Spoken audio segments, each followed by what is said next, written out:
আপনারা শুনেছেন, সাংবাদিক বাহিনীরা বলছে, আপনারা শুনেছেন কোন বিষয়টা নিয়ে সংগঠিত সমস্যা হয়েছিল আপনারা জানেন।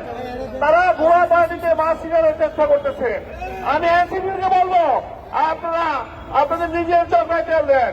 আমরা অন্যের দোষ আমি লোকের গাড়ি দিয়ে আপনারা রেহাই পাবেন না। আপনারা আপনাদের নিজের খবর রাখেন।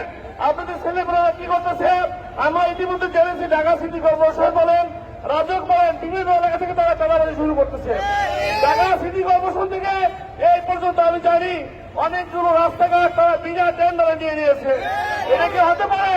এটা স্বাধীন দেশে টেন্ডার ছাড়া হতে পারে না। এটাকে বলে টেন্ডারবাজি, চাঁদাবাজি।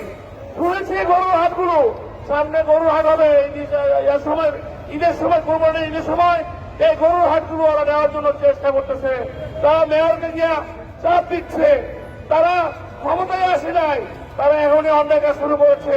তারা নিজের দোষ অন্যের ঘাড়ে দিয়ে থাকতে চায়, বাঁচতে চায়। আমরা বেঁচে থাকতে এই ব্যবস্থা আমরা অবশ্যই গ্রহণ করবো। আমার হোক সম্পর্কে আপনারা জেনেছেন, উনি কিনে নিয়ে লোক, ওনাকে আমরা শুধু বিএনপির সম্পদ না, উনি বাংলাদেশের সকল জনগণের সম্পদ।